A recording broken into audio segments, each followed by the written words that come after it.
Ya, jadi rekan-rekan sekalian, dalam kesempatan mata kuliah pada hari ini, kita akan berlanjut pada pembahasan topik kesehatan masyarakat yang lain.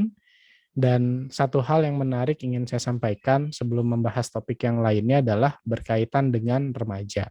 Ya, nah kenapa remaja ini menjadi penting dan saya perlu masukan khusus sebagai salah satu topik yang harus teman-teman ketahui karena ini berkaitan dengan adanya satu kesempatan ya berkaitan dengan kemajuan bangsa Indonesia yang mungkin akan muncul 100 tahun sekali dan pada fase sekarang ini akan kita rasakan di tahun 2030 sampai 2045 berkaitan dengan bonus demografi.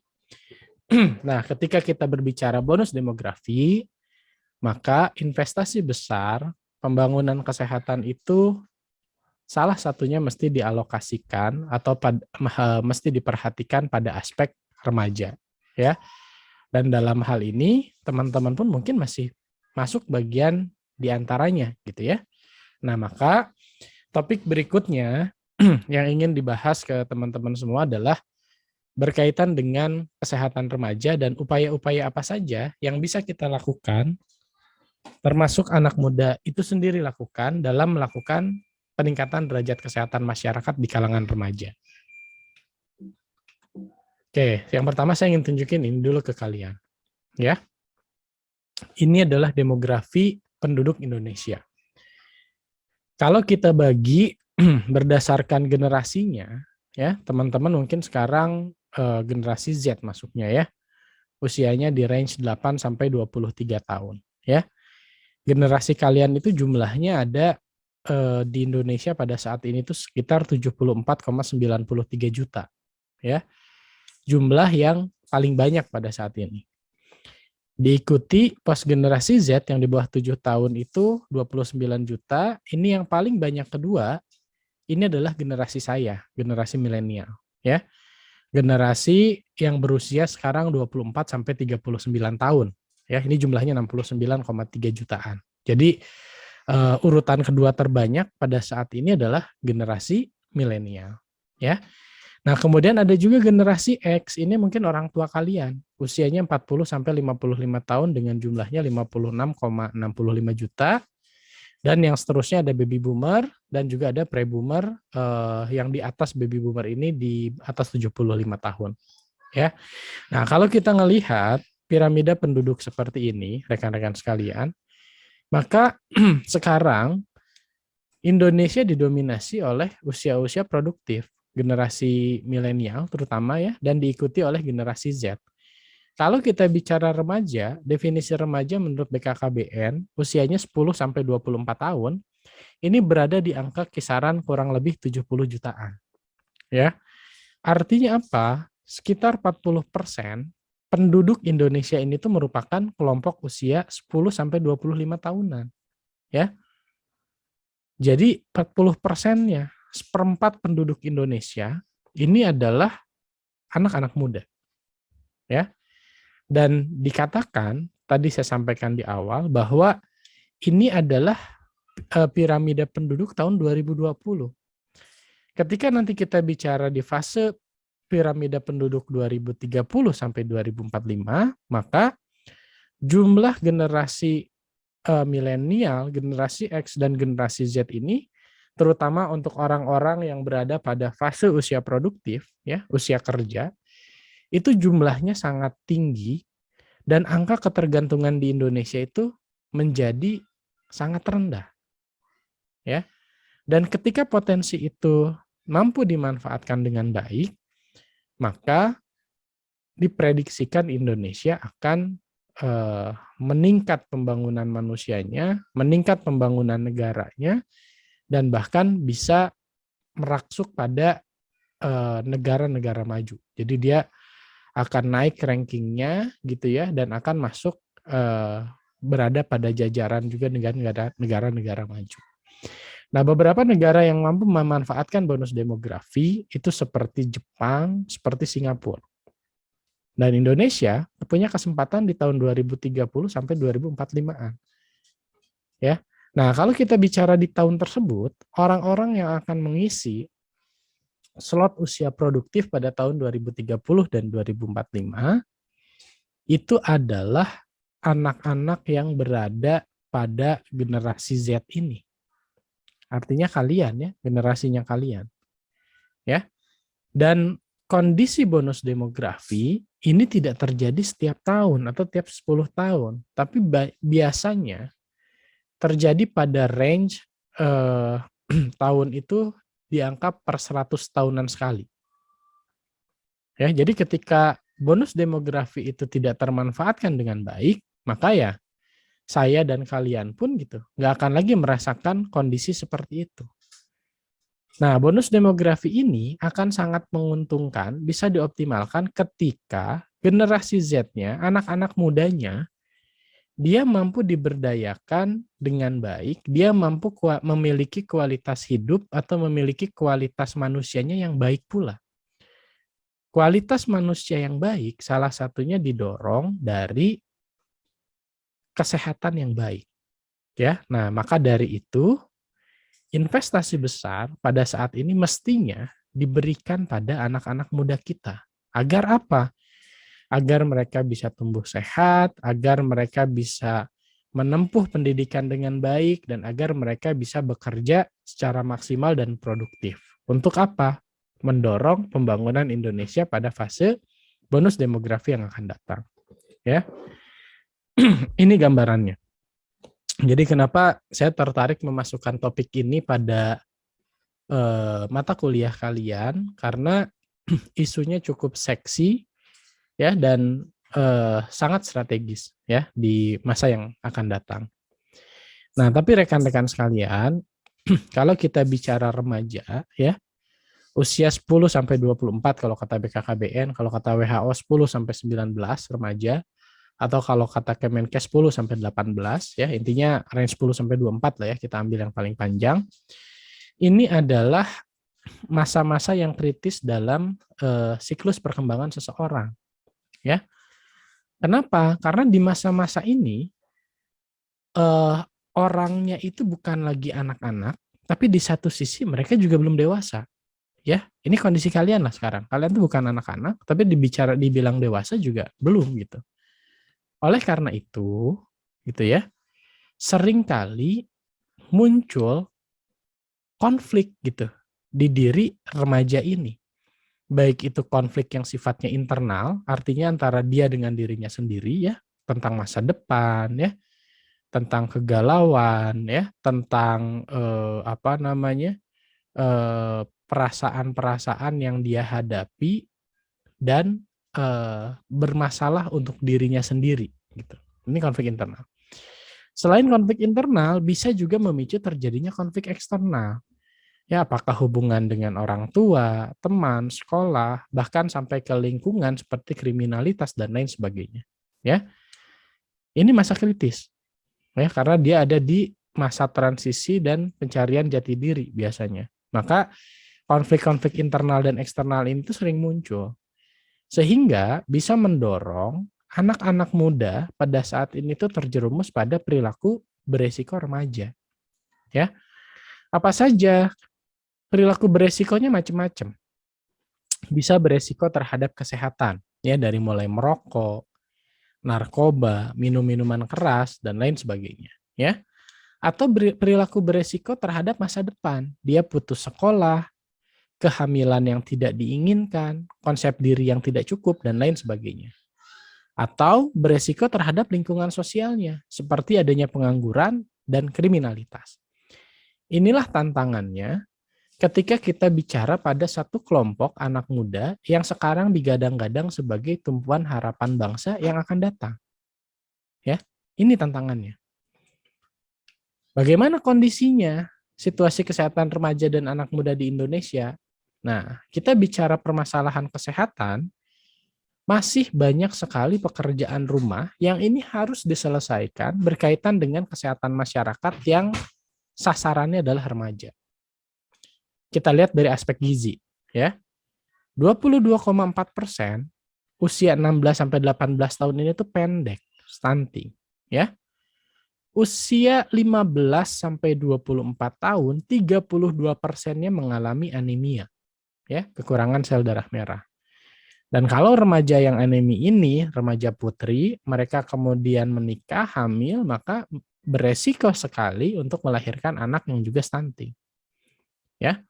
Gizi ini pun mengalami beban ganda permasalahannya. Selain permasalahan gizi kronis atau defisiensi zat mikro gitu ya, nutrisi mikronya sehingga bisa mengakibatkan anemi. Obesitas pun ada di remaja kita. 13 sampai 15 tahun ada sekitar 4,8%. Kemudian dilihat lagi di sini ada yang kurus, pendek, ya, dan gemuk di usia 16 sampai 18 tahun tuh 6,7%-nya kurus, 22%-nya pendek, 9,5%-nya gemuk. Ya, obesitasnya 4,8%. Dan 65% remaja dan anak muda ini tidak rutin melakukan sarapan. Padahal dengan melakukan sarapan ini bisa memenuhi kebutuhan asupan gizi dalam satu hari itu sekitar berapa persennya gitu yang dibutuhkan untuk menjalani serangkaian aktivitasnya. Ya, belum lagi selain bicara tentang status gizinya, konsumsi makan pada anak-anak muda pun setiap harinya tuh beresiko. 50% konsumsi makanan manis, 32%-nya asin, ya. 11%-nya konsumsi makanan instan, dan 78%-nya konsumsi makanan berpenyedap. Ya, generasi micin nih, ya, makanya dibilangnya juga ya, 78% memang konsumsi makanan berpenyedap.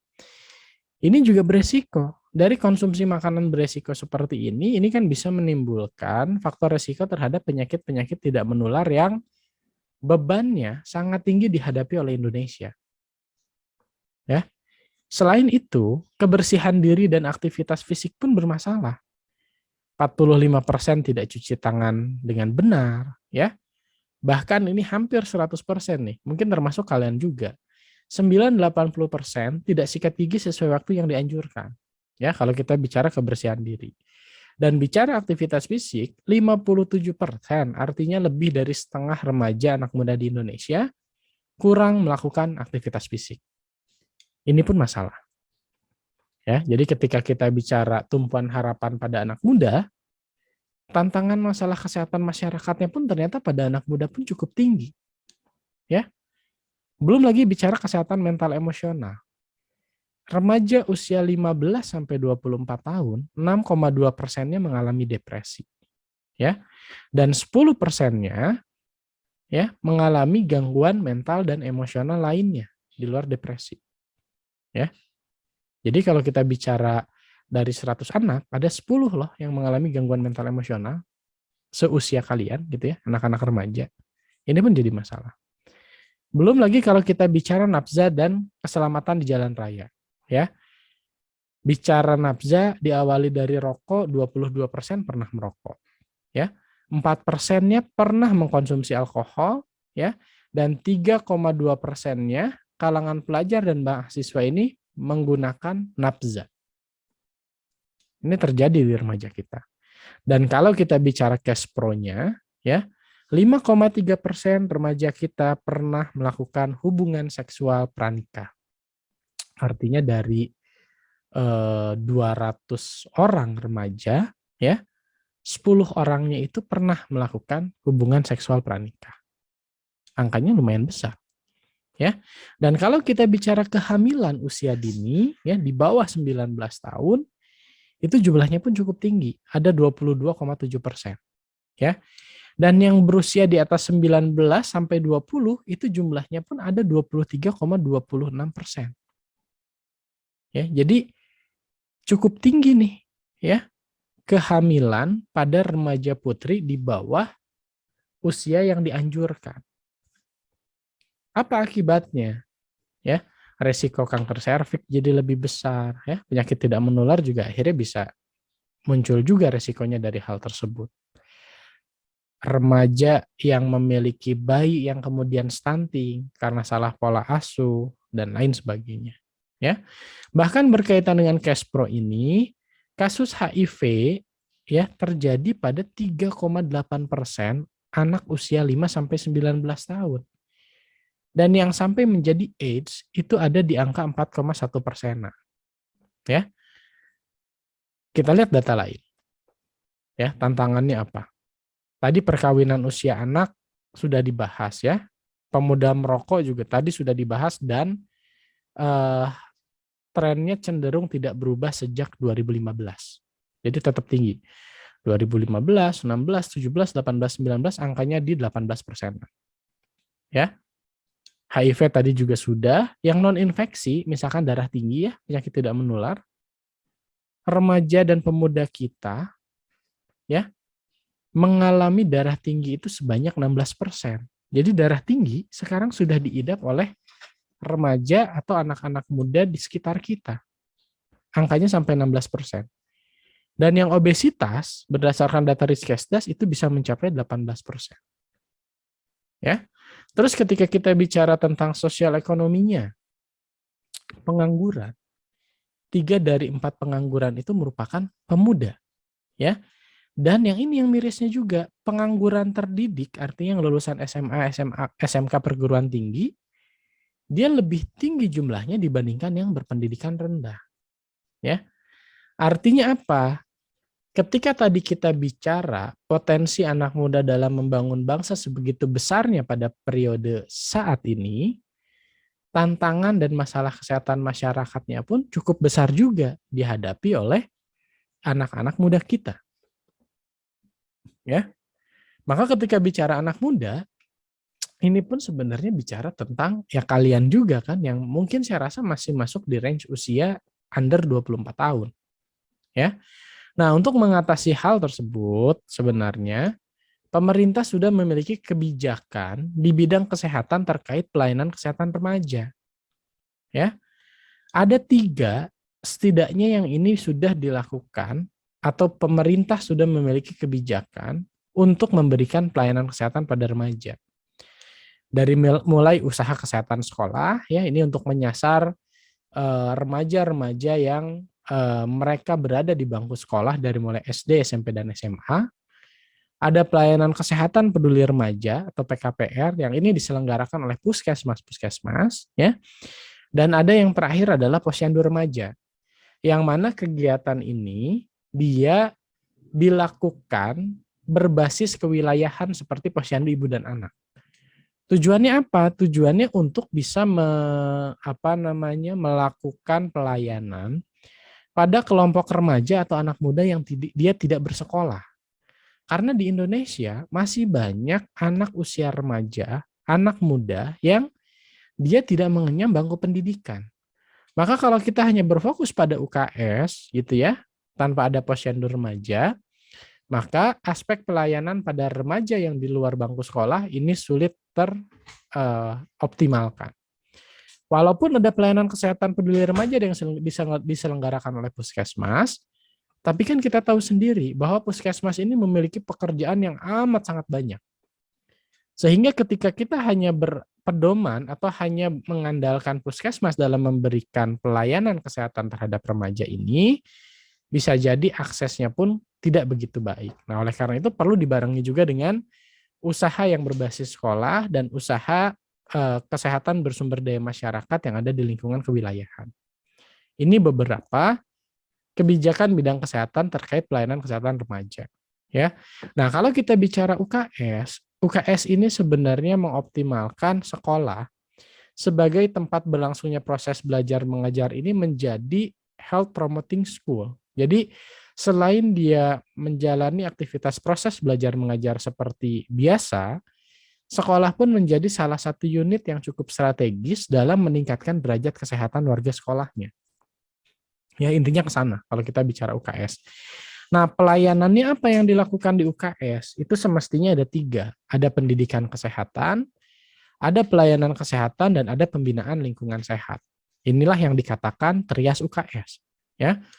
Pelayanan kesehatannya seperti apa? Penjaringan kesehatan, pemeriksaan kesehatan berkala, bulan imunisasi anak sekolah, pemberian makanan tambahan, pemberian tablet tambah darah yang sekarang juga jadi program prioritas nasional untuk pencegahan stunting itu masuk dari bagian pelayanan kesehatan untuk upaya kesehatan sekolah, ya, sampai ke pemberian obat cacing. Di luar itu ada juga pendidikan kesehatan. Jadi selain pelayanan kesehatannya, yang dilakukan apa? Pendidikan kesehatan, ya. Seperti apa? Edukasi-edukasi kesehatan, penyuluhan-penyuluhan kesehatan, kampanye-kampanye kesehatan, ya. Poster-poster kesehatan, ya, atau memasukkan muatan lokal kesehatan pada pendidikan di sekolahnya, ya, dan lain sebagainya. Ini aspek pendidikan kesehatan yang ada di UKS. Dan pilar yang ketiga, ini adalah pembinaan lingkungan sekolah. Bagaimana membangun sanitasi dan higienitas lingkungan sekolah, kantin, gitu ya. Pemanfaatan pekarangan sekolah menjadi tanaman obat keluarga atau urban farming, gitu ya. Atau menjadikan lingkungan sekolahnya sebagai kawasan bebas asap rokok, bebas nafza, gitu ya, bebas tawuran, bullying, itu adalah pembinaan lingkungan sekolah sehat, ya. Jadi kalau kita bicara trias UKS dalam sektor pendidikan kesehatan, inilah yang bisa banyak dilakukan, ya. Ada modul Kespro bagi gurunya, ada pendidikan keterampilan hidup sehat bagi siswa-siswanya, pendidikan gizi, pembiasaan PHBS, ya. Aktivitas fisik dengan melakukan kampanye aktivitas fisik supaya di tiap pergantian jam pelajaran, gitu ya, ini dilakukan misalkan peregangan atau aktivitas fisik. Membentuk kader kesehatan sekolah atau remaja itu pun bagian dari pendidikan kesehatan di UKS, ya.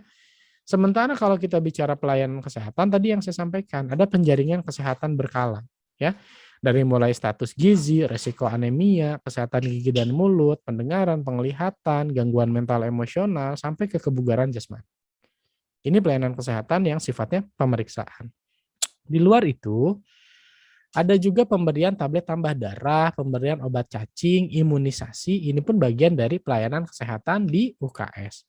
Dan yang terakhir, ini adalah pembinaan lingkungan sehat, dari mulai pemanfaatan pekarangan, pengelolaan sampah, pemberantasan sarang nyamuk, kantin sehat, penerapan KTR, ya, kawasan tanpa rokok dan kawasan tanpa narkoba, dan penerapan budaya 5S. Ini bagian dari pembinaan lingkungan sekolah sehat, ya. Konsepnya seperti ini.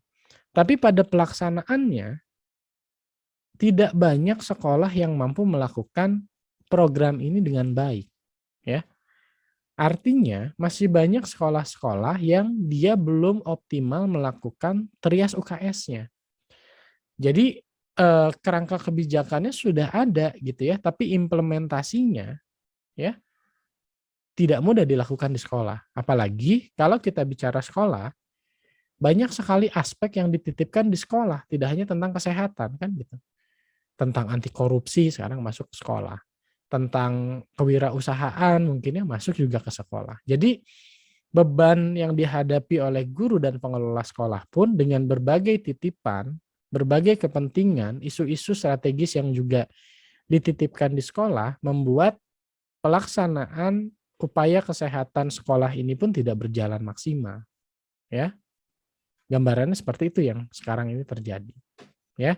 Nah, kalau kita bicara upaya kesehatan sekolah, sebenarnya diharapkan masalah-masalah kesehatan tadi seperti gizi, aktivitas fisik, Kespro, rokok, nafza, kesehatan mental, dan perilaku hidup bersih dan sehat ini bisa terselesaikan lewat penerapan model sekolah sehat yang dilakukan melalui usaha kesehatan sekolah tadi, ya. Bisa banyak nih aspek yang dilakukan, ada tentang literasi kesehatan, pemberian tablet tambah darah, sarapan bersama, kemudian ada life skill, pendidikan tentang Kespro, ada peregangan di jam pelajaran istirahat, ya.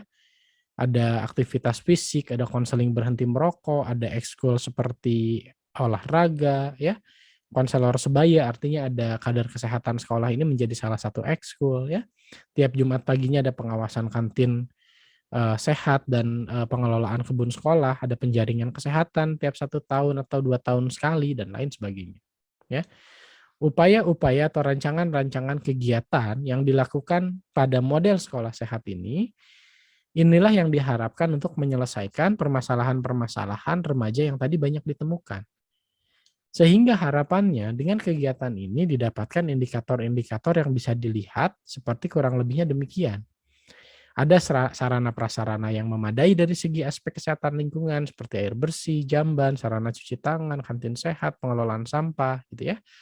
Ada juga indikator dari segi pembudayaan gerakan hidup sehat ya seperti aktivitas fisik, terlaksana penjaringan dan pemeriksaan kesehatan, siswinya mengkonsumsi tablet tambah darah untuk pencegahan stunting di masa yang akan datang gitu ya.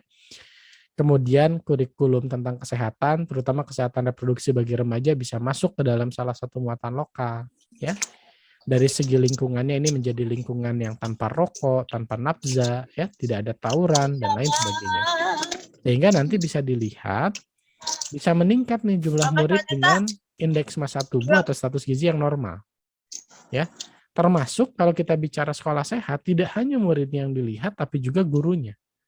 Ya. Dan termasuk juga partisipasi kader kesehatan sekolah ini pun menjadi salah satu indikator sekolah sehat dan diharapkan jumlah hari absen karena sakit ini berkurang dengan intervensi-intervensi yang tadi dilakukan. Ya, itu kalau bicara upaya kesehatan sekolah. Dan kalau kita bicara aspek lainnya, kebijakan pemerintah tentang pelayanan kesehatan remaja ini ada masuk ke dalam pelayanan kesehatan peduli remaja. Jadi ini yang mengerjakan puskesmas.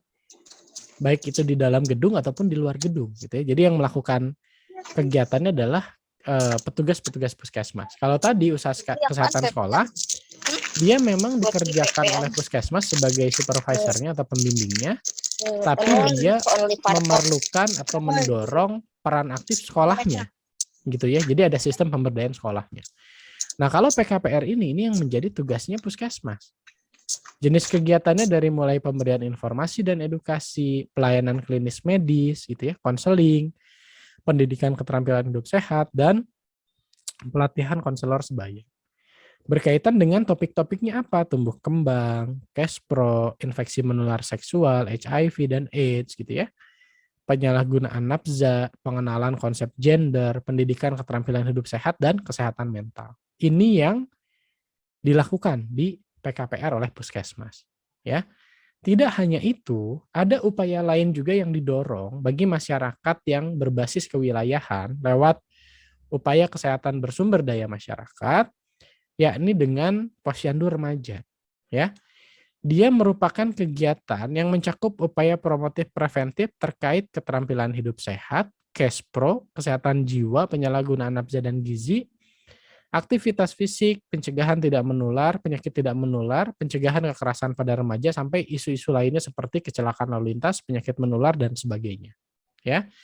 Dan ketika kegiatan-kegiatan ini sudah bisa dikembangkan atau sudah baik dilaksanakan, maka kedepannya bisa dikembangkan juga dengan program-program bina keluarga remaja, ada duta kesehatan remaja, gitu ya, pelatihan kewirausahaan, dan lain sebagainya. Ini posyandu remaja. Ya. Kegiatannya kurang lebih mirip seperti posyandu ibu dan anak, tapi dalam konteks remaja. Jadi langkah pertamanya dilakukan pendaftaran, keduanya dilakukan pengukuran ya. Nah, pengukurannya apa saja? Ada di sini, ya. Langkah pertama pendaftaran ya, dan ada mengisi form kecerdasan majemuk. Form kecerdasan majemuk ini adalah satu form yang diisi untuk melihat potensi remaja tersebut adanya pada bidang apa. Ya. Yang kedua, ini pengukuran-pengukuran dari mulai berat badan, tinggi badan, tekanan darah, lingkar lengan atas gitu ya, sampai pengecekan anemia untuk remaja putri. Ya. Langkah ketiganya pencatatan dan rujukan. Langkah keempatnya pelayanan kesehatan. Apakah itu konseling, pemberian tablet tambah darah gitu ya, atau rujukan ke fasilitas kesehatan jika diperlukan. Nah, yang kelima, ini adalah kegiatan komunikasi, informasi, dan edukasi, atau penyuluhan, pemutaran film, gitu ya, kegiatan-kegiatan pengembangan keterampilan, senam, dan lain sebagainya. Jadi, inilah yang dilakukan di posyandu remaja. Ada 5 langkah, seperti halnya posyandu ibu dan balita, tapi konteksnya yang sesuai dengan remaja. Langkah pertama pendaftaran dan pengisian kuesioner kecerdasan majemuk, keduanya pengukuran kesehatan, berat badan, tinggi badan gitu ya. Anemia tadi gitu kan, lingkar pinggang juga bisa dilakukan di sini, faktor resiko PTM lainnya diperiksa di sini. Langkah ketiga dicatat. Ya, langkah keempatnya pelayanan kesehatan, begitu konseling, pemberian obat, vitamin ataupun rujukan, dan kelimanya ini pemberian edukasi kesehatan ya bagi rekan-rekan remaja yang lainnya. Ini pun tidak semua daerah mampu melakukan ya. Nah, kalau kita lihat konteks-konteks tadi dilakukan di sekolah, kurang lebih seperti inilah kegiatannya. Bagaimana menyediakan sarana prasarana yang baik di sekolah, melakukan pengelolaan kesehatan lingkungan, melakukan aktivitas fisik, memberikan penyuluhan atau edukasi antar remaja, ya, ini melakukan pemeriksaan faktor resiko PTM, baik itu bagi siswa maupun bagi gurunya, dan itu dilaporkan, ya. Dan yang terakhir yang ingin saya sampaikan adalah ketika kita bicara anak-anak muda, tadi yang menjadi tumpuan bagi bonus demografi yang akan datang, ya, selain sebagai objek pelaksanaan program, anak-anak muda ini pun punya peran dalam pembangunan, ya. Sebagai apa? Kalau kita bicara peran yang bisa dihadapinya secara garis besar ada sebagai 3 komponen. Komponen paling banyak ya tentu menjadi target group. Ya, artinya anak, remaja, dan pemuda ini sebagai sasaran dan penerima manfaat pembangunan. Mereka sebagai objek terkait dengan program-program atau pelayanan kesehatan bagi remaja tadi. Itu level partisipasi yang paling rendah sebagai target grupnya. Ya. Nah, yang kedua, anak-anak muda ini bisa sebagai mitra atau kolaborator. Artinya anak dan remaja berpartisipasi dalam setiap tahapan pembangunan, baik itu perencanaan, pelaksanaan, dan monitoring evaluasinya. Jadi misal, Puskesmas punya program untuk kesehatan remaja, dia mengajak mitranya adalah Karang Taruna, ya, atau dia mengajak mitranya adalah KNPI ya, Komite Nasional Pemuda Indonesia, katakanlah demikian. Atau dia mengajak mitranya adalah komunitas yang bergerak pada remaja.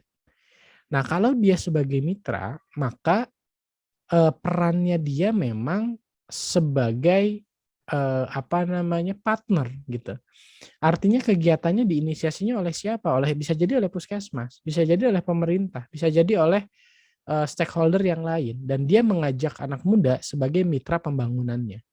Itu adalah level partisipasi yang kedua, yang jumlahnya lebih sedikit daripada partisipasi anak muda sebagai penerima manfaat. Kalau penerima manfaat ya semuanya jadi penerima manfaat. Tapi belum tentu semua anak muda mau jadi mitra. Ya, tidak semua anak muda mau turut aktif menjadi mitra pembangunan itu. Dan yang lebih tinggi levelnya adalah justru pemuda ini sebagai pemimpin. Mereka yang menjadi leader dan agen perubahan dalam mencapai target pembangunan. Artinya apa? Mereka yang melakukan inisiasi program, mereka yang kemudian melakukan inisiasi intervensi program, mereka yang kemudian menentukan indikator-indikator keberhasilan, dan mereka melakukan kemitraan dan advokasi untuk menunjang tercapainya tujuan yang mereka harapkan.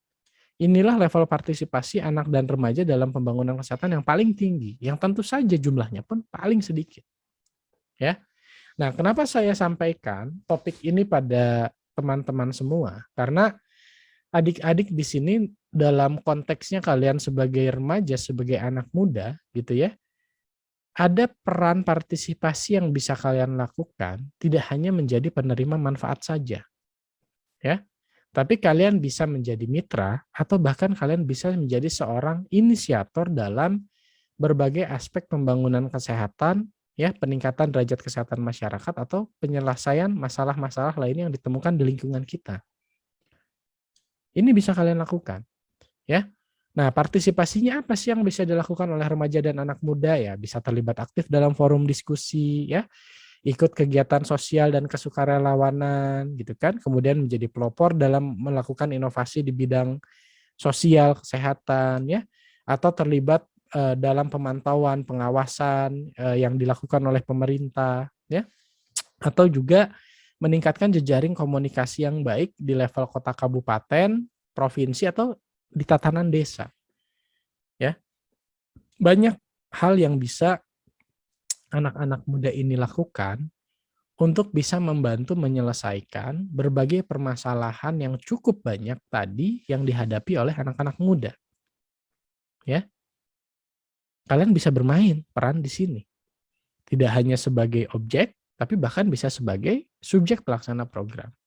Ya, yang tentu saja ketika kita akan melakukan intervensi pada anak-anak muda seusia kalian atau yang menjadi target sasaran di usia kalian, seperti yang pernah kita bahas pada topik mata kuliah sebelumnya, ketika kita ingin meningkatkan derajat kesehatan masyarakat, maka determinannya begitu banyak.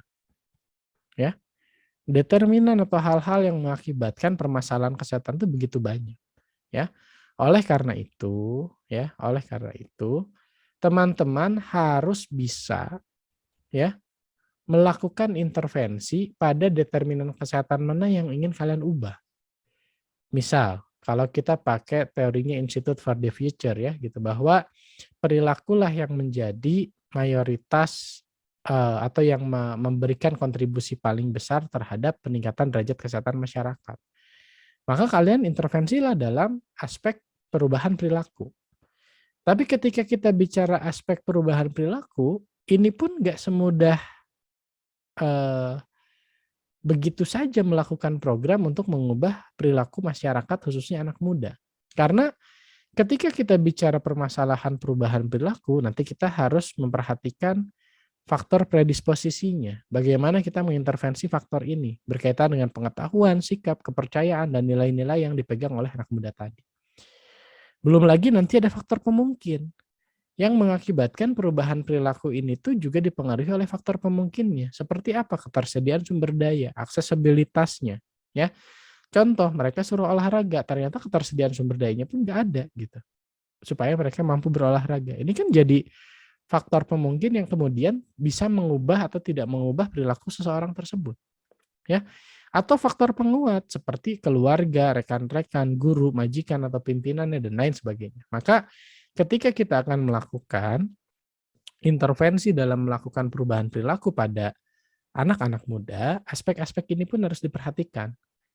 Karena selain anak mudanya sendiri, faktor penguatnya pun seperti keluarga, rekan-rekannya, guru-gurunya juga ya, itu juga harus mendapatkan intervensi terkait dengan program perubahan perilaku yang diharapkan pada anak muda tersebut.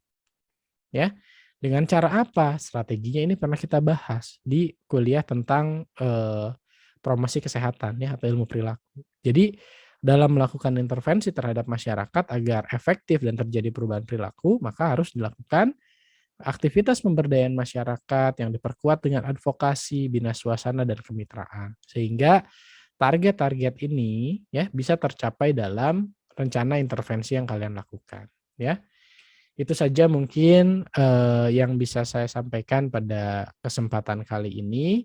Semoga ini makin bisa memberikan gambaran kepada teman-teman tentang gambaran ranah kesehatan masyarakat yang saat ini cukup strategis gitu ya untuk bisa kita dalami dan bisa kita lakukan intervensi sehingga tercipta keadaan derajat kesehatan masyarakat di masa yang akan datang menjadi lebih baik lagi.